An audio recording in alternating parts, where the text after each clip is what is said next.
Bismillahirrahmanirrahim. Assalamualaikum warahmatullahi wabarakatuh. Alhamdulillahi ala ihsanihi wa syukru lahu ala taufiqihi wa amtinanihi wa asyhadu an la ilaha illallah wahdahu la syarika lahu ta'ziman li sya'nihi wa asyhadu anna Muhammadan abduhu wa rasuluhu ad-da'i ila ridwanihi. Allahumma shalli alaihi wa ala alihi wa ashabihi wa ikhwani hadirin dan hadirat dirahmati oleh Allah Subhanahu wa taala.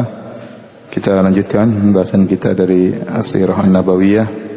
Pada kesempatan malam hari ini kita akan bercerita tentang kisah Islamnya Abdullah bin Salam radhiyallahu taala anhu. Abdullah bin Salam radhiyallahu taala anhu dahulu sebelum beliau masuk Islam adalah seorang ulama dari ulama Yahudi. Tentu dia tahu tentang kabar-kabar akan datangnya nabi terakhir dan dia tahu juga tentang sifat-sifat nabi tersebut karena disebutkan di Taurat, ya. Dan dia menantikan kedatangan nabi tersebut. Dan sudah pernah kita sampaikan di antara sebab kenapa orang-orang Yahudi mereka tinggal di kota Madinah karena mereka tahu bahwasanya nabi terakhir tersebut akan berhijrah ke kota Madinah sehingga mereka menantikan kedatangan nabi tersebut. Ibn Hisham dalam sirahnya dan juga Ibn Katsir dalam Al-Bidayah wa Nihayah menyebutkan kisah, ya, tatkala Abdullah bin Salam mendengar datangnya Rasulullah SAW, maka beliau pun bertakbir mengagungkan Allah Subhanahu wa taala. Tatkala itu, ya, beliau sedang berada di atas pohon korma sedang memetik buah korma. Maka bibinya yang bernama Khalidah bintul Harith mendengar takbirnya Abdullah bin Salam, yang menunjukkan Abdullah bin Salam gembira dengan datangnya Rasulullah sallallahu alaihi wasallam. Maka bibinya pun marah kepadanya dengan berkata, "Khayyabakallah, ya, semoga Allah menjadikan engkau merugi, ya. Wallahi law kunta sami'ta bi Musa bin Imran alaihi salam qadiman ma zitta." Demi Allah, seandainya yang datang adalah Nabi Musa alaihi salam, kau tidak akan bertakbir seperti ini, ya. Kenapa Nabi Arab datang engkau bertakbir? Maka dia berkata, "Ai ammah, wahai tanteku, wahai bibiku, huwa wallahi akhu Musa ibnu Imran alaihissalam. Sungguhnya yang datang ini Muhammad adalah saudaranya Nabi Musa alaihissalam. Wa ala dinihi, dan juga berada di atas agama Nabi Musa. Bu'itsa bima bu'itsa bihi, dia diutus dengan membawa risalah yang ditugaskan juga kepada Nabi Musa alaihissalam." Qalat ibnu akhi, maka bibinya berkata, tantenya berkata, "Wahai ponakanku, ahuwan nabiyyul ladzi kunna nukhbaru annahu yub'atsu ma'a nafsi sa'ah? Apakah ini nabi yang kita dikabarkan bahwasanya dia akan diutus, nabi terakhir yang kalau setelah dia diutus akan terjadi hari kiamat?" Qala na'am, kata Abdullah bin Salam, "Iya benar." Faqalat fadzaka idzan, maka bibinya berkata, "Kalau begitu benarlah, ya, nabi tersebut." Dalam hadis yang lain dalam riwayat Imam Ahmad, ya, dan juga Tirmidzi, Ibnu Majah dengan sanad yang sahih dari Abdullah bin Salam. Jadi waktu Nabi datang, ya, setelah masuk kota Madinah, maka Abdullah bin Salam ingin mengecek langsung Nabi sallallahu alaihi wasallam. Kenapa? Karena berita santer bahwasanya Muhammad adalah pendusta. Muhammad adalah pendusta karena itu yang dikabarkan oleh orang-orang kafir Quraisy. Sehingga isu tentang Rasulullah sallallahu alaihi wasallam adalah pendusta, penyihir, dukun dan yang lainnya sampai ke kota Madinah. Apa kata Abdullah bin Salam? Lamma qadiman Nabi sallallahu alaihi wasallam al-Madinata in jafala an-nasu alaihi. Tatkala Nabi sallallahu alaihi wasallam datang ke kota Madinah, maka orang-orang berkumpul, ya, berkumpul untuk melihat Rasulullah sallallahu alaihi wasallam, bersegera menyambut Nabi sallallahu alaihi wasallam. Fakuntu fi man injafal, dan aku termasuk dari mereka yang datang ingin melihat Rasulullah sallallahu alaihi wasallam. Falamma tabayyantu wajhahu araftu anna wajhahu laisa biwajhi kadzdzabin. Aku pun mengecek wajah Nabi. Aku lihat baik-baik wajah Nabi sallallahu alaihi wasallam dan aku tahu ini bukan wajah pendusta, ya. Orang pendusta wajahnya apa? Kelihatan. Ini bukan wajah pendusta, kata Abdullah bin Salam. Fakana awwalu syai'in sami'tuhu yaqul. Pertama kali yang aku dengar dari Nabi sallallahu alaihi wasallam begitu masuk kota Madinah, beliau berkata, "Ya ayyuhan nas, afshus salam." Wahai manusia sekalian, tebarkanlah salam.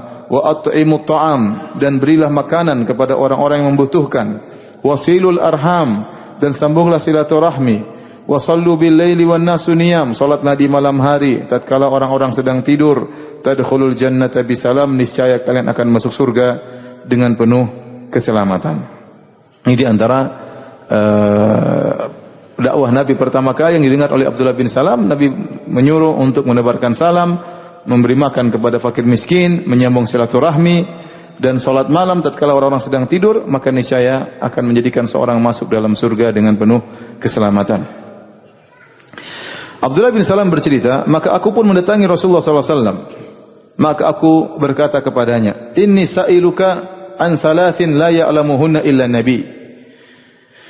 Aku akan bertanya kepada engkau, dia berkata kepada Nabi SAW, aku akan bertanya kepada engkau tentang 3 perkara yang tidak ada tahu jawabannya kecuali seorang Nabi. Ma awalu asyratis sa'ah. Apa tanda pertama kali, tanda-tanda hari kiamat? Ini yang pertama. Yang kedua, wa ma awwalu ta'amin ya'kuluhu ahlul jannah. Apa pertama kali makanan yang dihidangkan di surga yang dimakan oleh penghuni surga? Kemudian pertanyaan ketiga, wa min ayyi syai'in yanzi'ul waladu ila abihi wa min ayyi syai'in yanzi'u ila akhwalihi. Ya, bagaimana seorang anak bisa mirip dengan bapaknya, ya, atau mirip dengan om-omnya, ya. Maka Rasulullah SAW berkata, khabbarani bihinna anifan Jibril. Baru saja Jibril kasih tahu saya, ya. Ini pertanyaan susah, pertanyaan tentang hal yang gaib. Nabi tidak tahu jawabannya. Tapi begitu Abdullah bin Salam tanya kepada Nabi, tiba-tiba Jibril langsung beri jawaban kepada Rasulullah sallallahu alaihi wasallam. Maka Abdullah bin Salam berkata, "Dzaka adul yahud minal malaikah." Itu Jibril musuhnya orang Yahudi, ya. Jadi Yahudi ini mereka benci sama malaikat Jibril. Mereka memusuhi malaikat apa? Jibril. Memang Yahudi itu bangsat, ya, masa musuhan sama malaikat, ya. Enggak cukup musuhan sama orang Islam, sama orang yang lain, musuhan sama malaikat. Menjadikan malaikat Jibril sebagai musuhnya. Dia tidak memusuhi seluruh malaikat, tapi yang dimusuhi terutama malaikat siapa? Jibril. Mereka jengkel sama malaikat Jibril. Faqala Rasulullah SAW, maka Rasulullah SAW menjawab pertanyaan tersebut, amma awwal asyratis sa'ah fanarun tahsyurun nasa minal masyriq ilal maghrib. Adapun pertama kali tanda-tanda hari kiamat, yaitu yang menjelang tanda hari kiamat besar, menjelang terjadi hari kiamat, yaitu api yang keluar kemudian mendorong manusia, ya, dari timur menuju barat. Ada api yang membuat manusia akhirnya tergiring dari timur menuju barat. Ini tanda jawaban pertanyaan pertama. Jawaban pertanyaan kedua, wa amma awwalu ta'amin ya'kuluhu ahlul jannah faziyadatu kabidi hutin. Adapun makanan pertama kali yang akan dimakan oleh penghuni surga adalah tambahan hatinya ikan paus, ya. Jadi disebutkan ikan paus itu ada hatinya, ada semacam tambahan di hati tersebut, entah mungkin daging tambahan, ya. Itu yang akan pertama kali, bukan hatinya tapi daging tambahan tersebut yang akan dimakan oleh penghuni surga di surga, ya. Tapi tentunya tidak sama antara daging di surga dengan daging di mana? Di dunia. Tetapi seperti itulah hidangan pertama kali yang akan dimakan oleh penghuni surga. Wa amma syabahu fil walad, adapun kemiripan dalam anak, pertanyaan ketiga, jawabannya fa innar rajula idza ghasyal mar'ata fasabaqaha ma'uhu kana syabahu lahu. Kata Nabi SAW, sungguhnya seorang laki kalau dia menggauli istrinya kemudian dia terlebih dahulu ejakulasi, maka kemiripan akan mirip dengan sang lelaki. Wa idza sabaqa ma'uha kana syabahu laha. Adapun kalau sang wanita terlebih dahulu mengeluarkan airnya, air maninya, maka akan mirip dengan sang wanita. Mohon maaf para jomblo, ya. Qala Abdullah bin Salam berkata, asyhadu an la ilaha illallah wa asyhadu annaka rasulullah. Aku bersaksi bahwasanya tidak ada sembahan yang berhak disembah kecuali Allah, dan aku bersaksi bahwasanya engkau adalah utusan Allah. Abdullah bin Salam berkata radhiyallahu anhu, faqultu lir Rasul, aku berkata kepada Nabi sallallahu alaihi wasallam, ya Rasulullah, innal yahuda qaumun buht. Ya Rasulullah, sungguhnya orang-orang Yahudi itu adalah kaum pendusta, adalah kaum dia mengerti tentang kaumnya. Dia orang Yahudi dan dia ulamanya Yahudi dan dia tahu tentang masyarakat Yahudi, dan dia bilang kepada Nabi, sungguhnya orang-orang Yahudi itu kaum pendusta. Wa innahum in ya'lamu bi islami yabhatuni indak. Kalau mereka tahu aku masuk Islam, mereka akan berdusta atasku di sisimu. Mereka akan bohong tentang aku, bikin berita hoax tentang aku di sisimu. Ya, kalau mereka tahu aku masuk Islam. Fa arsil ilaihim fas'alhum anni. Maka ya Rasulullah, utuslah seorang utusan untuk bertanya kepada orang Yahudi tentang siapa aku. Kalau orang Yahudi belum tahu kalau Abdullah bin Salam masuk Islam. Sementara Abdullah bin Salam terkenal ulama mereka. Akhirnya ada datang utusan Nabi bertanya kepada orang Yahudi. Ayu rajulin Abdullah bin Salam fikum? Siapakah Abdullah bin Salam ini? Menurut kalian siapa dia? Bagaimana nilainya di antara kalian, di sisi kalian? Ya. Maka akhirnya Rasulullah SAW mengutus utusan untuk bertanya, ya, pertanyaan tersebut, ayu rajulin Abdullah bin Salam fikum? Siapakah Abdullah bin Salam di sisi kalian? Qalu, maka apa jawaban orang Yahudi? Khairuna wa ibnu khairina. Dia adalah orang terbaik di antara kami dan bapaknya juga adalah orang terbaik. Dia adalah orang terbaik, anaknya orang terbaik. Wa alimuna ibnu alimina. Dia orang alim di antara kami, anaknya orang alim di antara kami. Wa afqahuna wa ibnu afqahina. Dan dia orang yang paling faqih tentang fikih, tentang paham agama, dan anaknya orang yang paling faqih di antara kami. Bayangkan 3 pujian.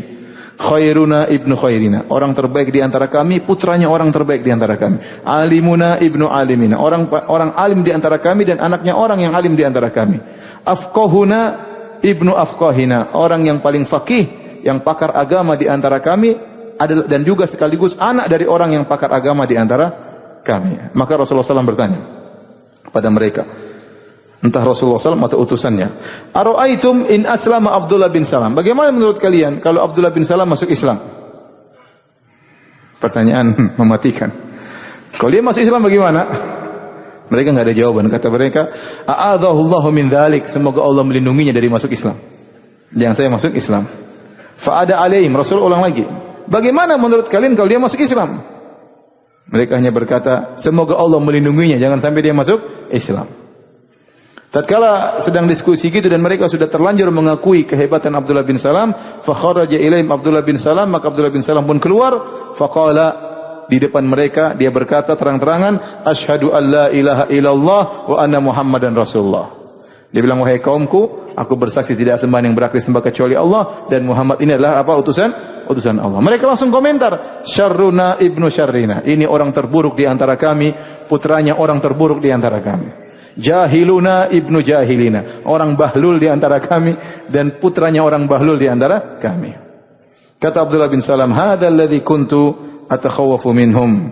Inilah yang aku khawatirkan dari mereka. Mereka pendusta, ya. Mereka pendusta. Ini hadis riwayat Al-Imam Al-Bukhari.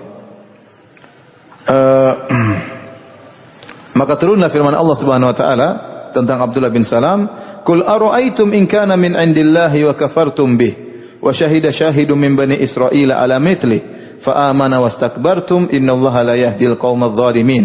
Katakanlah, bagaimana menurut kalian kalau ini datang dari sisi Allah dan kalian kufur terhadap apa yang datang dari sisi Allah? Padahal di antara kalian ada yang menjadi saksi dari Bani Israel, itu Abdullah bin Salam, atas kebenaran apa yang dibawa oleh Muhammad SAW. Dia beriman dan kalian sombong. Sungguhnya Allah tidak memberi petunjuk kepada orang-orang yang zalim. Inilah kisah Islamnya Abdullah bin Salam radhiyallahu taala anhu, dan langkah orang Yahudi masuk apa? Islam. Kenapa langkah? Karena mereka fanatik dengan suku mereka. Mereka menganggap bahwasanya hanya suku mereka yang terpilih, hanya suku mereka yang terpilih. Ya, apalagi semakin belakangan semakin parah. Ya, mereka menyangka bahwasanya seluruh suku di alam semesta ini diciptakan untuk melayani suku Yahudi. Dan mereka menyangka tidak ada yang bisa masuk surga kecuali orang-orang Yahudi. Ya. Jadi mereka merendahkan suku-suku selain suku Yahudi. Oleh karena yang masuk Islam jarang di antara mereka. Nabi berdakwah lama. Di sisi mereka berkhianat, mereka berdusta. Hanya segelintir kecil yang beriman kepada Rasulullah sallallahu alaihi wasallam, di antaranya Abdullah bin Salam radhiyallahu anhu. Adapun keutamaan Abdullah bin Salam maka banyak, di antaranya diriwayatkan oleh Imam Al-Bukhari, Imam Muslim dari Sa'ad bin Abi Waqqas radhiyallahu ta'ala anhu, "Ma sami'tu an-nabiy sallallahu alaihi wasallam yaqulu li ahadin yamshi 'alal ard innahu min ahli jannah illa li Abdullah bin Salam." Aku tidak pernah mendengar dari Nabi sallallahu alaihi wasallam pernah menyatakan orang yang sedang berjalan masih hidup di atas muka bumi dia penghuni surga kecuali Abdullah bin Salam. Tentu Nabi pernah bilang juga yang lain, tapi yang didengar langsung oleh Sa'ad bin Abi Waqqas bahwasanya Nabi pernah mengatakan si fulan masuk surga, si fulan penghuni surga, dan dia masih hidup kecuali Abdullah bin Salam.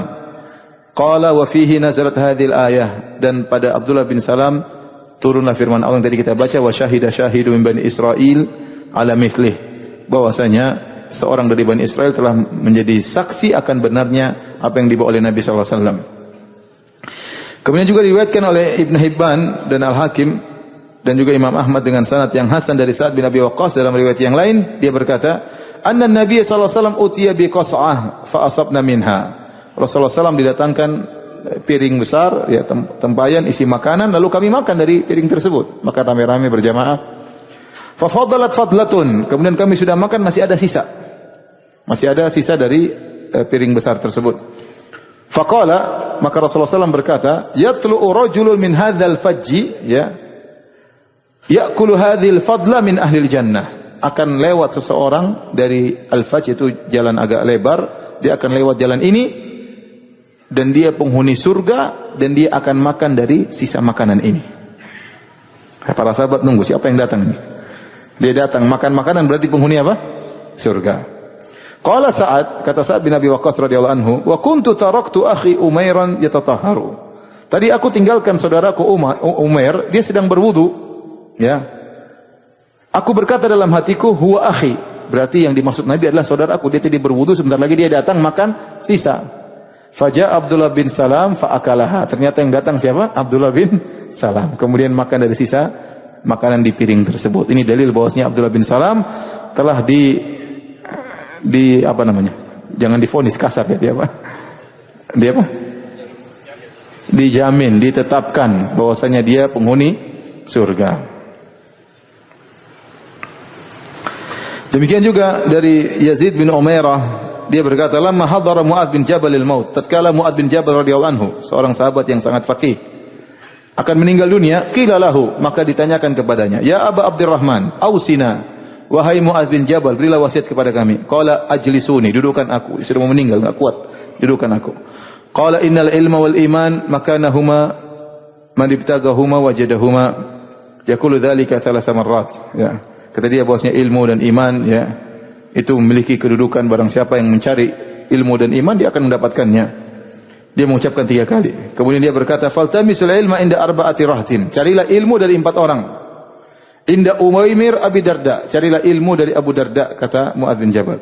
Wa inda Salman Al-Farisi, carilah ilmu dari Salman Al-Farisi. Wa inda Abdullah bin Mas'ud, carilah ilmu dari Abdullah bin Mas'ud. Wa inda Abdullah bin Salam, dan carilah ilmu dari Abdullah bin Salam. Alladzi kana Yahudiyan tsumma aslama, yang dahulu dia adalah seorang Yahudi kemudian dia masuk Islam, ya. Fa inni sami'tu Rasulullah sallallahu alaihi wasallam yaqul innahu 'ashiru ashrafil jannah. Aku mendengar Nabi pernah berkata, dia adalah orang 10 dari 10 orang yang masuk surga. Jadi Nabi pernah menetapkan dia masuk surga. Hadis berikutnya, ya, hadis terakhir tentang keutamaan Abdullah bin Salam, diriwayatkan Imam Bukhari, Imam Muslim, dari Kharsyah bin al-Hurr. Dia berkata, "Kuntu jalisan fi halaqatin fi Masjidil Madinah." Suatu hari aku duduk di satu halaqah ilmu di Masjid Madinah. Fiha syekhun hasanul hay'ah. Di halaqah tersebut, majelis tersebut, ada seorang yang sudah tua dan penampilannya bagus, ya. Huwa Abdullah bin Salam. Dia adalah Abdullah bin Salam radhiyallahu anhu. Faja'ala yuhaddithuhum haditsan hasanan. Maka Abdullah bin Salam pun menyampaikan hadis kepada orang-orang yang hadir di situ. Falamma qama, tatkala beliau berdiri, qala al-qaum, orang-orang berkata. Jadi Abdullah bin Salam penghuni surga ini masyhur di para tabi'in yang tinggal di kota Madinah. Mereka tahu bahwa Abdullah bin Salam telah divonis oleh Nabi masuk apa? Surga. Maka orang-orang berkata, waktu Abdullah bin Salam berdiri meninggalkan majelisnya, orang-orang berkata, "Man sarrahu an yanzura ila rajulin min ahli jannah falyanzur ila hadha." Barang siapa yang ingin melihat seorang penghuni surga, lihatlah Abdullah bin Salam. Qultu wallahi la atba'annahu fala a'lamanna makana baitihi. Kata Khars bin Al-Hurr ini, demi Allah aku akan mengikutinya, akan mengekorinya, dan aku demi Allah akan tahu di mana tempat rumahnya. Fatabi'tuhu, maka aku pun mengekori Abdullah bin Salam. Fantalaqa hatta kada an yakhruja minal Madinah. Ternyata rumahnya jauh di penghujung kota Madinah. Terus dia jalan diikuti terus oleh orang ini, tabi'in ini, sampai di penghujung kota Madinah dan hampir keluar dari kota Madinah. Tsumma dakhala manzilahu, kemudian dia masuk dalam rumahnya. Fasa'adzantu alaihi fa'adzina li. Kemudian aku minta izin untuk ketemu dengannya dan dia pun izinkan untuk bertemu dengannya.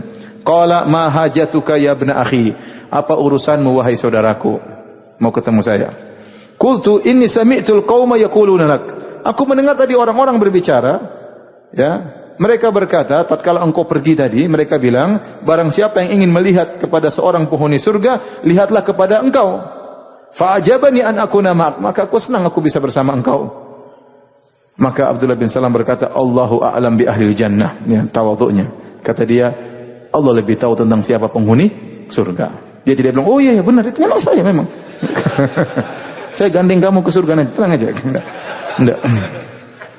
Sa'uhaddithuka mimma qalu dzaka. Tapi dia sudah harus menyampaikan hadis, dan itu hadis terkenal di kalangan para sahabat. Bukan dia juga yang menyampaikan, Sa'ad bin Abi Waqqas menyampaikan, sehingga masyhur bahwa dia penghuni surga. Maka dia cerita tentang hadis tersebut. Ini ilmu harus disampaikan. Dia berkata, inni bainama ana naim, suatu hari aku sedang tidur, id atani rajulun faqala likum, tiba-tiba ada seorang datang dalam mimpinya, kemudian berkata, berdirilah, bangkitlah wahai Abdullah bin Salam. Fa akhadha bi yadi fantalaqtu ma'ahu, maka dia pegang tanganku, aku pun berjalan dengan dia. Fa idza ana bi jawada an shimali, tiba-tiba ya aku melihat di sampingku ada jalan sebelah kiri, ada jalan yang sebelah kiri, jalan yang jelas, yang mudah dilewati, ya. Fa akhadtu li akhudha fiha, maka aku ingin lewat jalan kiri tersebut. Faqala li, orang ini menegur, dia berkata, la ta'khudh fiha, jangan kau jalan lewat situ. Fa innaha turuqu ashabi shimal, sungguhnya itu jalan orang-orang penghuni neraka jahanam. Ashabus shimal itu orang-orang yang golongan kiri. Fa idza jawadun manhajun an yamini, kemudian tiba-tiba ada jalan yang jelas, ya, di sebelah kananku. Faqala li khudha huna, lewat situ aja. Kemudian aku pun melewati jalan kanan tersebut. Fa atabi jabalan, kemudian dia bawa aku, jalan tersebut membuat aku menuju kepada suatu gunung. Faqala li, dan orang itu berkata, is'ad, ayo naik gunung tersebut. Faja'altu idza aradtu an as'ad kharartu ala isti. Setiap aku mau naik di atas gunung tersebut, aku terjatuh, jatuh di bawah di bokongku, jatuh terduduk. Setiap mau naik lagi, jatuh terduduk. Hatta fa'altuhu miraran, aku lakukan berulang-ulang, tidak mampu naik gunung tersebut. Tsumma intalaqa bi hatta atabi amudan. Kemudian orang itu bawa aku berjalan lewat jalan kanan tersebut sampai aku melihat suatu tiang yang tinggi, ra'suhu fis sama' wa asfaluhu fil ardi. Ini mimpi ya. Ini mimpi. Dia melihat tiang yang tinggi, ujung tiang tersebut di langit, sementara bawahnya di bumi. Wa fi a'lahu halaqatun, dan di ujung tiang tersebut ada semacam bundaran, halaqah, semacam ring besar. Faqala li, maka orang ini berkata, is'ad fawqa hadha, naiklah di atas amud ini, di atas tiang ini. Faqultu kaifa as'adu hadha wa ra'su fis sama', ya. Aku berkata, bagaimana aku bisa naik, ya, di atas tiang ini sementara ujungnya di langit. Fa akhadha bi yadi fa zahala bi, kemudian dia pegang tangan, kemudian dia bawa aku. Fa idza ana muta'alliqun bil halaqah, tiba-tiba aku sudah di ujung dan aku bergantung di ring tadi, aku bergantung di ring tersebut. Tsumma daraba al amud fa kharra fa baqitu muta'alliqan, kemudian dia memukul tiang tadi, tiang tersebut jatuh sementara aku masih tetap bergantung di atas ring tersebut. Hatta asbahtu, sampai akhirnya aku bangun tidur di pagi hari. Fa'ataitu Nabiya sallallahu alaihi wasallam faqassastuha alaihi. Aku pun datang kepada Nabi, aku ceritakan mimpiku yang aneh tersebut kepada Nabi sallallahu alaihi wasallam. Maka Nabi menjelaskan, Nabi mentakwil. Kata Nabi, "Amma at-tariq alladhi ra'aita an yasarik." Adapun jalan yang kau lihat dalam mimpimu sebelah kirimu, fahiya tariqu ashabi shimal. Itu jalan-jalan penghuni surga. Wa amma at-tariqu alladhi ra'aita an yaminik. Adapun jalan yang kau lihat di sebelah kananmu, fahiya tariqu ashabil yamin. Itu adalah jalan penghuni surga. Yang sebelah kiri jalan penghuni neraka, adapun sebelah kanan penghuni surga. Wa ammal jabalu fahuwa manazilus syuhada. Adapun gunung yang kau lihat, yang kau manjat tidak bisa, jatuh terus, itulah kedudukannya para syuhada. Kedudukannya para syuhada. Walan tanalahu, dan kau tidak akan meraihnya. Kau tidak akan meraihnya. Ini mukjizat dari Nabi. Abdullah bin Salam meninggal bukan mati syahid.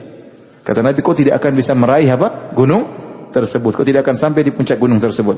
Wa ammal amud fahuwa amudul Islam. Adapun tiang yang kau lihat adalah Islam. Wa ammal urwa fahiya urwatul Islam. Adapun halaqah yang kau pegang itu adalah ya tali daripada Islam. walan tazala mustamsikan biha hatta tamut, dan kau akan senantiasa berpegang dengan tali Islam tersebut sampai kau meninggal dunia. Ini dalil bahwasanya Abdullah bin Salam kokoh di atas Islam, namun dia tidak meninggal dalam kondisi mati syahid. Ya, beliau meninggal di Madinah tahun 43 Hijriah di zaman khilafah Muawiyah ibn Abi Sufyan radhiyallahu ta'ala anhum ajma'in. Meninggal di atas tempat tidurnya, bukan meninggal dalam kondisi mati syahid. Ini tadi kisah Abdullah bin Salam radhiyallahu anhu. Kisah berikutnya yang akan disampaikan pada malam hari ini tentang Utsman bin Affan yang membeli sumur rumah. Sumur rumah namanya. Tatkala kaum Muhajirin datang ke kota Madinah, maka mereka kesulitan mendapatkan air. Di zaman tersebut kesulitan mendapatkan air. Dan di antara penghuni Madinah ada seorang dari Bani Ghifar. Dia punya mata air yang dikenal dengan namanya rumah. Mata air tersebut namanya mata air rumah. Di sana di Arab sana mata air dikasih nama mata air ini, mata air ini, mata air ini untuk mudah dikenali. Nah, orang ini memiliki mata air namanya mata air rumah. Dan dia mata air tersebutlah sebagai penghasilannya. Dia jual kirbah dengan 1 mud gandum atau 1 mud korma. Jadi diambil satu tempat air, orang mau beli silakan bayar 1 mud apa? 1 mud korma atau gandum. Faqala lahu Nabi sallallahu alaihi wasallam, Nabi berkata kepadanya, tabi'uniha bi'ainin fil jannah. Maukah kau sedekahkan mata airmu dan akan diganti dengan mata air di surga? Tawaran dari Nabi sallallahu alaihi wasallam. Maka dia tidak menerima tawaran Nabi. Dia berkata, ya Rasulullah, laisa li wala li iyali ghairuha. Ya Rasulullah, aku tidak punya penghasilan kecuali ini. Saya punya anak-anak, saya punya istri, kami tidak punya penghasilan kecuali ini. Maka dia tidak menjualnya kepada Nabi SAW. Fabalagha dzalika Utsman. Maka Utsman mendengar tentang hal tersebut, maka Utsman pun membeli ya, dengan duit ya. Utsman beli dengan 35.000 dirham. 35.000 dirham dibayarkan kepada orang tersebut. Kemudian Umar pun datang kepada Nabi SAW. Utsman pun beli dengan 35.000 dirham. Kemudian Utsman pun datang kepada Nabi SAW. Kemudian dia berkata, ataj'alu li fiha ma ja'alta lahu? Qala na'am. Qala Utsman, qad ja'altuha lil muslimin. Ya. Apakah kau akan menjadikan bagiku apa yang kau jadikan untuknya? Itu artinya kalau saya hadiahkan mata air ini, maka aku akan dapat mata air di surga? Kata Nabi, iya. Maka kata Utsman, qad ja'altuha lil muslimin. Ini saya infakkan, saya wakafkan untuk kaum muslimin.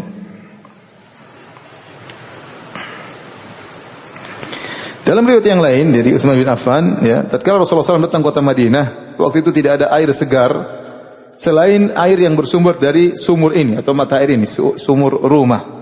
Maka Rasulullah SAW bersabda, man yashtari bi'ra rumah fayaj'al dalwahu ma'a dila'il muslimin bi khairin lahu minha fil jannah. Siapa yang mau menyumbangkan atau membeli sumur rumah tersebut, lantas dia sedekahkan kepada kaum muslimin, maka dia akan mendapatkan ganti yang lebih baik di surga. Maka kata Utsman, aku pun beli dengan uangku dan aku berikan kepada Nabi sallallahu alaihi wasallam.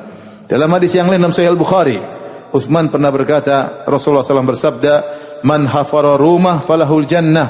Barang siapa yang menggali sumur rumah, bagi dia surga, dan aku pun yang menggali sumur tersebut ya. Ini kalau tidak salah Utsman sampaikan tatkala dia ingin dibunuh oleh orang-orang di masa pemerintahannya. Dia ingatkan, Rasulullah pernah bilang saya penghuni surga ya. Sementara kalian ingin apa? Ingin, dia sebutkan tentang apa yang Rasulullah bercerita tentang dia, tapi akhirnya dia tetap dibunuh oleh mereka.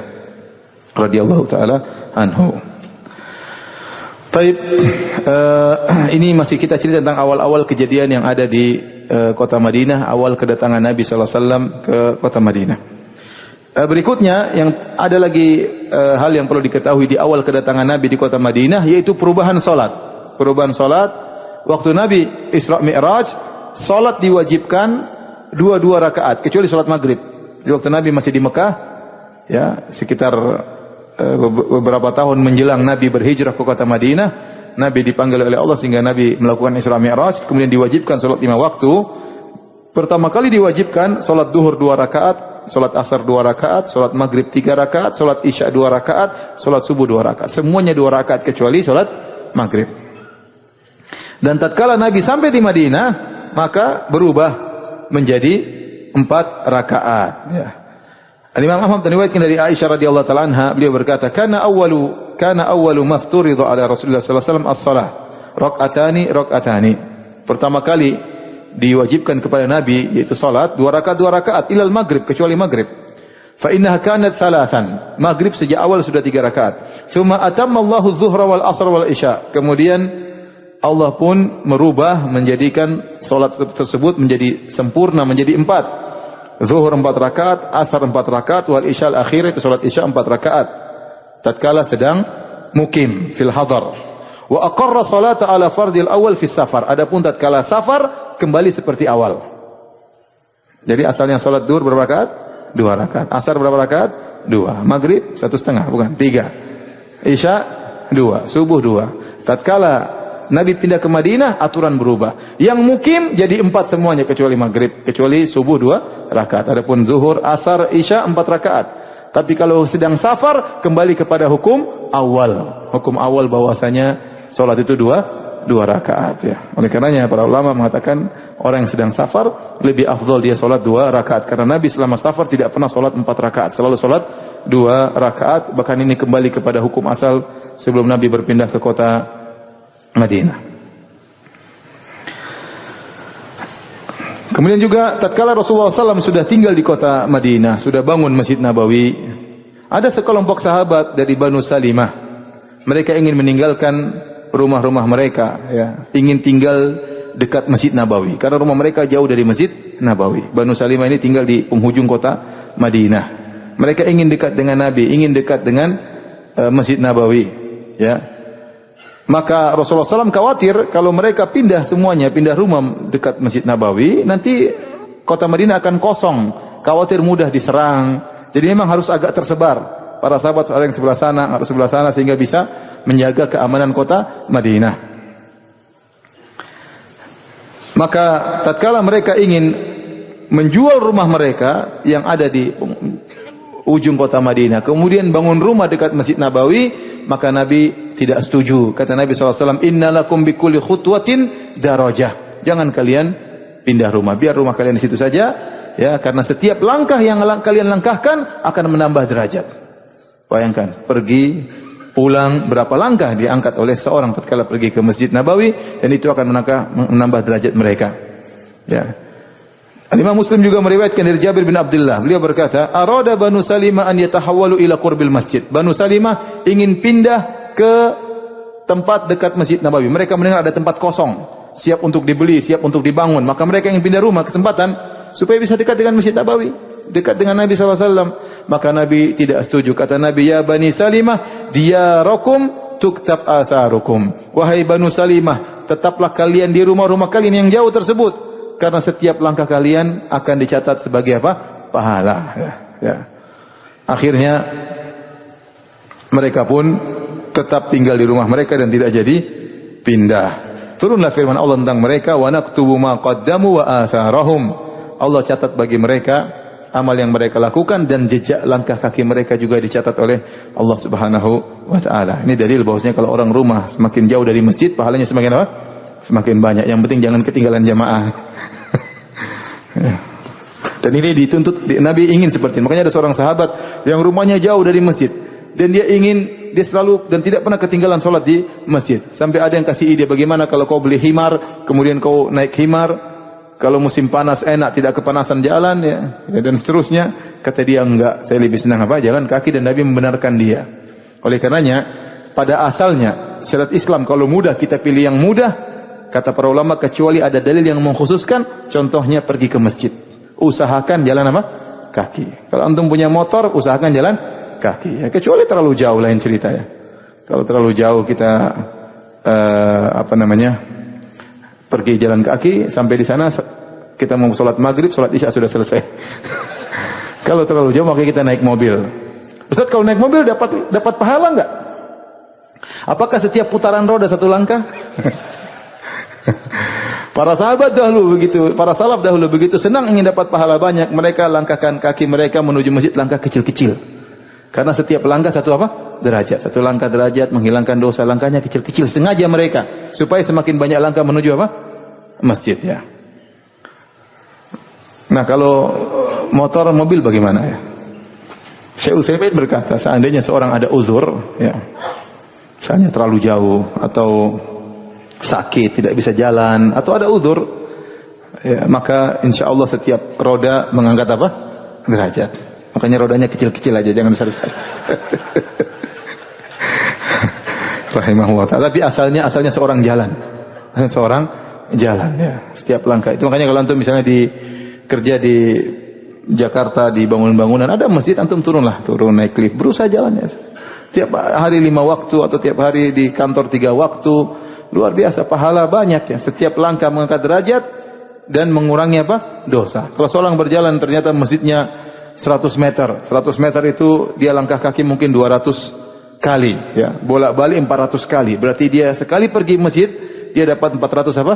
Derajat. Dihapuskan dosa-dosanya 400. Dan ini nikmat yang luar biasa. Bagaimana kalau itu ternyata sampai setahun? Bagaimana kalau selama puluhan tahun dia seperti itu? Dia tidak terasa ternyata setiap hari derajatnya ditambah oleh Allah Subhanahu wa taala. Maka merugi orang yang tidak salat ke masjid, tidak berjamaah di masjid. Apalagi kalau di masjid pahala 27 kali lipat, luar biasa ya. Oleh karena seorang ikhwan laki-laki jangan malas-malasan ke masjid. Ini juga dalil kata para ulama, boleh seorang sengaja pergi ke masjid yang lebih jauh. Sebenarnya lama mengambil dalil, seorang sengaja pergi boleh ke masjid lebih jauh terutama kalau ada masalah tertentu. Selama tidak menimbulkan apa? Fitnah. Selama masjid yang dekat tetap makmur, maka dia boleh pilih masjid yang lebih jauh, misalnya sana imamnya lebih enak misalnya, ya dia sengaja supaya pahala langkah kakinya lebih apa? Lebih banyak ya. Dengan syarat jangan sampai masjid yang dekat akhirnya mu'attal tidak dirawat, tidak ada yang ngisi, maka tidak makmur, maka tidak boleh. Taib, kita yang terakhir tentang masalah orang-orang Yahudi. Jadi Yahudi ya, sebagaimana saya sampaikan, orang Yahudi mereka tahu tentang kebenaran Nabi sallallahu alaihi wasallam dan mereka sengaja tinggal konsentrasi di kota Madinah menanti kedatangan Nabi terakhir. Maka di sana ada 3 suku besar di kota Madinah, yaitu Bani Qainuqa yang tinggal di tengah kota Madinah dan dia adalah hulafa'nya suku Al-Khazraj. Dan kemudian ada 2 suku lagi, Bani Nadir dan Bani Quraidah. Bani Nadir dan Bani Quraidah tinggal di awali Madinah, itu di daerah dekat Kuba. Ya, mereka tinggal di situ. Dan mereka adalah hulafa'nya suku Al-Aus. Saya ulangi, kaum Ansar terdiri atas 2, suku Al-Khazraj yang dipimpin oleh Sa'ad bin Ubadah dan suku Al-Aus dipimpin oleh Sa'ad bin Mu'adz. Ini 2 suku yang tatkala bergabung menjadi namanya kaum Ansar. Ketika Islam belum datang, 2 suku ini bertengkar, perang saudara.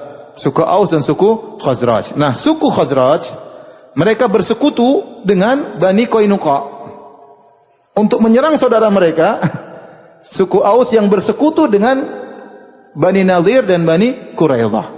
Intinya di kota Madinah ada 3 kabilah besar, yaitu Bani Qainuqa, Bani Nadir dan Bani Quraidah. Yang pertama diusir oleh Nabi adalah Bani Qainuqa, kemudian mereka berkhianat yang pertama kali, kemudian pengkhianatan berikutnya dilakukan oleh Bani Nadir, diusir, dan pengkhianatan yang paling berbahaya Bani Quraidah yang diperangi oleh Nabi sallallahu alaihi wasallam dalam perang Ahzab, perang Khandaq. Nanti akan kita sampaikan ceritanya di kemudian hari. Intinya orang-orang Yahudi ya, kalau terjadi peperangan di antara mereka dengan suku Aus Khazraj, terkadang mereka ribut, mereka gabung kemudian melawan suku Aus Khazraj, mereka sering sesumbar. Kata mereka, akan datang suatu nabi yang akan bersama kami menghabisi kalian. Selalu mereka ngomong gitu ya. Sebentar lagi akan datang seorang nabi yang kami dengan nabi tersebut akan menghabisi kalian. Itu selalu didengar oleh kaum Ansar, hafal mati suku Aus Khazraj. Ini sedikit-sedikit ngomong, pasti entar lagi ada nabi turun sama kami kemudian kita akan habisi kalian. Dihafal oleh kaum Ansar. Al-Imam Ahmad meriwayatkan dengan sanad yang hasan dari Salamah bin Waqsh, dan dia termasuk salah seorang peserta perang Badar radhiyallahu anhu. Beliau berkata, "Kana lana jarun min Yahud fi Bani Abdul Ashhal." Kami dahulu punya tetangga seorang Yahudi yang tinggal di perkampungan Bani Abdul Ashhal di tengah-tengah kaum Ansar. Fa kharaja alaina yawman min baitihi qabla ma ba'athin Nabi sallallahu alaihi wasallam biyasir. Suatu hari dia keluar dari rumahnya sebelum Nabi diutus. Sedikit lagi, sebentar lagi Nabi diutus. Kemudian dia fawaqafa ala majlisi Bani Abdul Ashhal. Kemudian dia berdiri di hadapan majelisnya kaum Ansar Bani Abdul Ashhal. Kemudian dia berkata, dan tatkala itu ana yauma idzin ahdatsu min man fihi sinnan. Aku orang yang paling muda yang hadir tatkala itu. Kemudian dan aku sedang memakai burdah dan aku sedang berbaring di pelataran rumahku.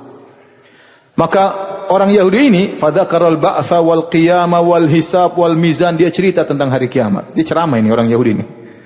Dia ceramah tentang hari kebangkitan, tentang hari kiamat, tentang adanya hisab, tentang adanya mizan, tentang adanya surga dan neraka, ya.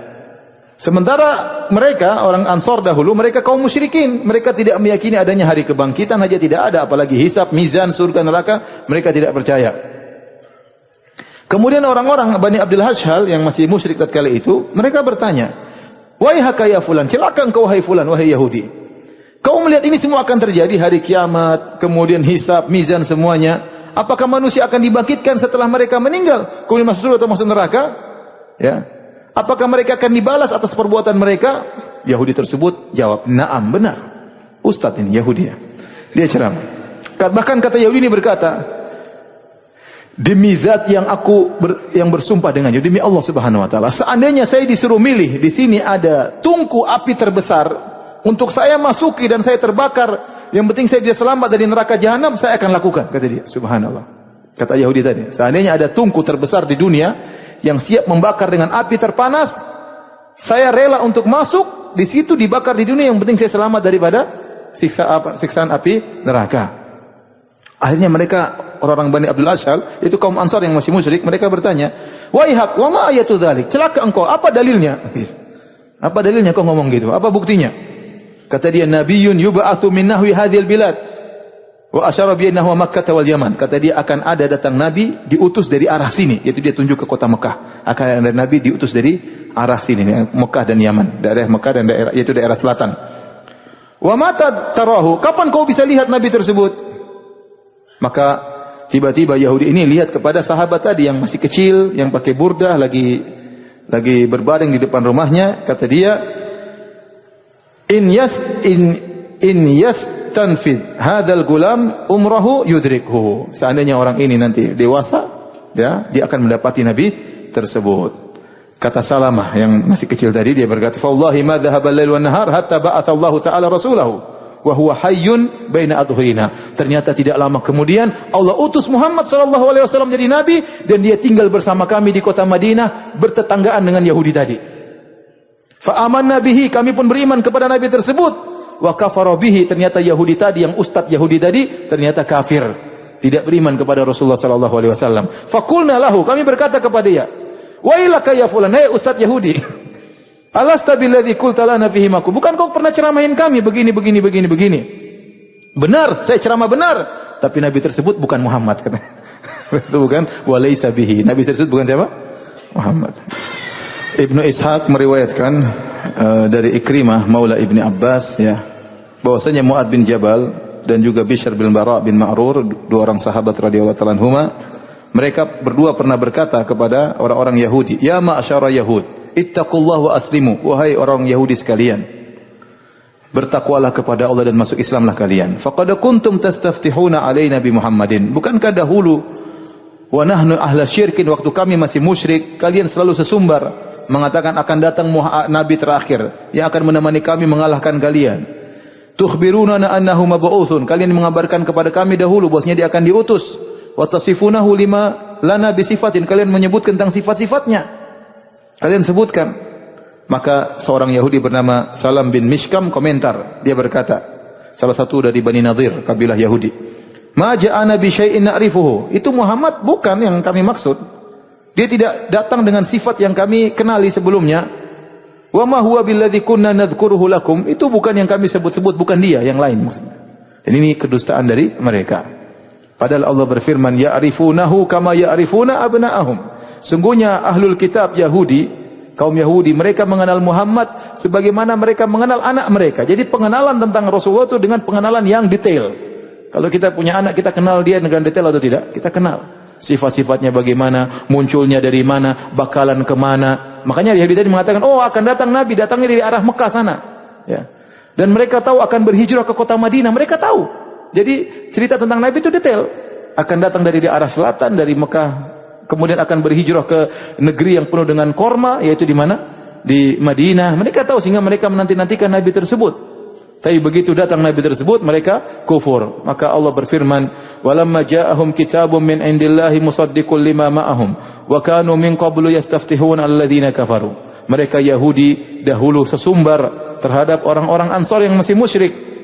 Falamma ja'ahum ma arafu kafaru bih. Tatkala datang yang mereka kenal yaitu Muhammad, mereka kufur kepada Muhammad sallallahu alaihi wasallam. Fala'natullahi 'alal kafirin. Maka laknat Allah terhadap orang-orang kafir.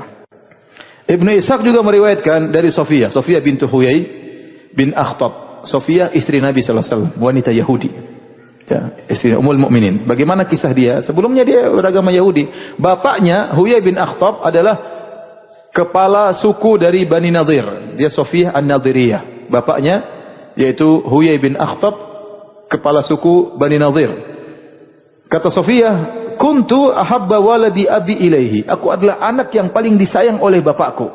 Wa ila ammi Abi Yasir, dan aku adalah ponakan yang paling disayang oleh pamanku Abu Yasir. Abu Yasir dengan Huyai bin Akhtab. Huyai bin Akhtab bapaknya Sofia, Abu Yasir pamannya Sofia. Lam alqahuma qad ma'a waladin lahuma illa akhadani dunahu. Setiap kalau mereka berdua ketemu aku ada anak yang lain ditinggal, aku yang dia pegang. Saking sayangnya bapaknya sama pamannya kepada Sofia. Sangat sayang kepada Sofia. Sofia cerita, tatkala Rasulullah SAW datang ke kota Madinah, wa nazala Quba, dan Nabi tinggal di Quba. Tatkala bangun Masjid Quba di Bani Amr bin Auf. Goda alaihi abi Huyai bin Akhtab wa ammi Abi Yasir bin Akhtab. Maka bapakku Huyai bin Akhtab dengan pamanku Abu Yasir bin Akhtab segera menuju kepada Rasulullah sallallahu alaihi wasallam. Mughallisin, pagi-pagi. Mughallisaini, pagi-pagi mereka sudah pergi. Masih baru setelah salat subuh, masih bercampur remang-remang antara gelap dengan terang, remang-remang. Mereka sudah berangkat dari kota Madinah menuju ke Quba, ingin ngecek Rasulullah sallallahu alaihi wasallam. Falam yarji'a hatta kana ma'a ghurubi syams. Mereka lama di Quba, benar-benar ngecek Muhammad sallallahu alaihi wasallam. Pergi pagi, subuh, pulang maghrib. Tatkala mereka pulang maghrib, fa'ataya kallaini kasalanaini saqitaini yamshiyaini alhuwaina, maka datang dalam kondisi lemas dua orang tersebut. Lemas, sedih, tidak semangat, padahal perginya semangat. Pas pulang lemas, tidak semangat, kayak orang mau jatuh. Qalat fahashastu ilaihima kama kuntu asna'u. Maka aku bercanda dengan mereka. Ada kabar gembira apa? Sebagaimana biasa kalau aku bertemu dengan mereka berdua.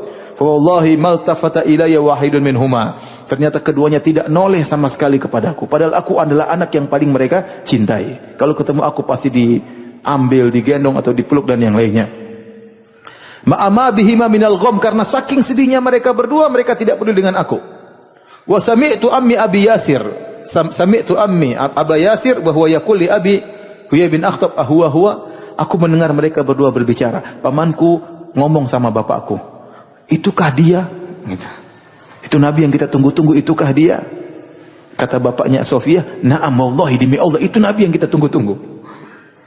Qala ata'rifuhu wa tuthbituhu, benar kau tahu dia itu Nabi yang terakhir?